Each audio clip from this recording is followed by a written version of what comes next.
When you first log into Edpuzzle, you're going to notice there's a sidebar here under where it says Edpuzzle. This is where you're going to find your content. So you'll notice that you have a home option, curriculum, Worcester Public Schools, or my content. You can also go down and you can search popular channels, Edpuzzle, YouTube, Khan Academy, National Geographic, and many more. Any of these are available for you to use. You can also create your own videos using Screencastify and upload those into Edpuzzle and still have the same features available. So I'm going to show you here how it says where it's trending. You'll see things that are being used a lot. We've got trending in Massachusetts, trending in the United States, and you can just kind of go down and see more, or you can search by content area. So let's say I want to do inferences. So I'm going to get a bunch of videos, and you'll notice these are ones that are already on Edpuzzle. These are on YouTube. So you'll see that it pulls from various locations for you to use. So I'm going to go with this one. Just for an example here, I always recommend, of course, watching your video first, and also look at the number of questions and notes. If this is more than one question or note per minute, I would not recommend you use it unless you plan to edit some of those questions out. Keeping in mind, you don't want to provide too many starts and stops within your video instruction as well. So we're just going to go with this one. And then when I open it, it's going to give me this screen. You'll see that it has two questions. One is an open-ended question and one is a multiple choice question. Now I can go through and I can watch the video. I can also look at the questions that are asked. So my open-ended question is, what do you know about inferences? Now notice there's a skip button here. That skip button is actually not available if you toggle prevent skip when you assign it. And then rewatch will allow you to go back and watch this section again if you feel you don't know the answer. I'm going to skip this here though.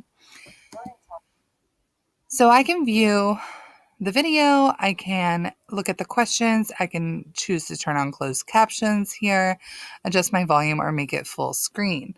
But over here's the important stuff, is where you edit, copy, assign, or share. So what I want to do is I want to edit because I want to make this mine. I want to make it for my students. It's automatically going to bring me to this option where it says cut. This means I'm cutting something from my video. So if I drag this bar like that, I'm going to cut that section out of my video. And if I decided, I didn't want to do that, there is an undo button and there is a reset button.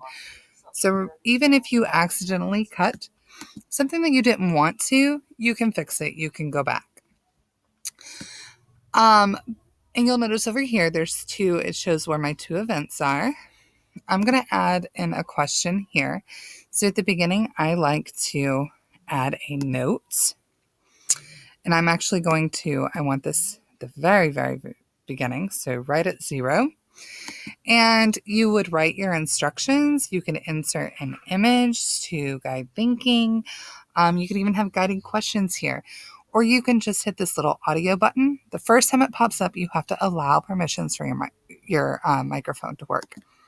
But then I would just provide a recording of my instructions as well. This way I'm providing audio instructions and written instructions for my students.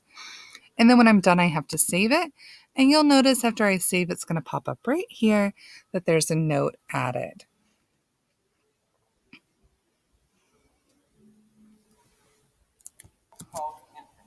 Okay, so you'll notice that it's here, and you'll notice that it added itself right here. So when students first log in, they have to listen to my note before they can continue. And then I can go in if I wanted to add in another multiple choice question. I will find the spot where I want to add it in. Let's say we want to go there. Let's say I want to do multiple choice. I would type in my question. Again, I can add an image. I can link to an outside source. I can put in equations. I can also change my font here. So I would type in my question and then my multiple choice. It automatically gives me two options. One is correct and incorrect. It's always going to have the first one as correct. However, when it goes out to students, it will like cycle the questions so where the correct answer is not always the first one.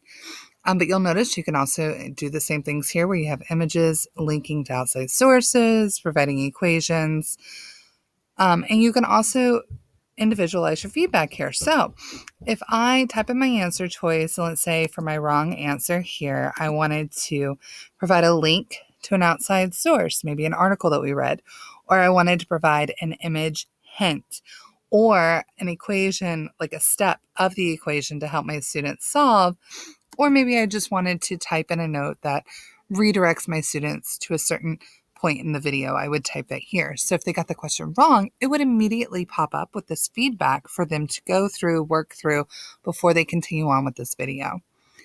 And then when I'm done, of course, I would need to save. Same goes with creating an open-ended question. So you type in your response, and then you can type in feedback. Now, these are not automatically graded, so I would always include a little feedback here saying, your answer has been recorded. Your teacher will get back to you when it has been scored or something like that, letting them know that you will be grading that at a later time. And then once you've added all the questions that you want, all the notes that you want added, just click up here for finish. And it's going to take you to the screen where you're going to notice you'll notice it still just says two things there. However, right here, it has my note added. So it has been added here. And then if I want to assign this, say I'm ready, I want my students to watch this video and go through these questions, I'm going to click assign. And if I'm using Google Classroom, it's really nice because I can just click my class. I want to prevent skipping, turn on closed captions, and then I can automatically post a classroom from here. And when I update their scores through Edpuzzle, it will automatically sync with their grades in Google Classroom.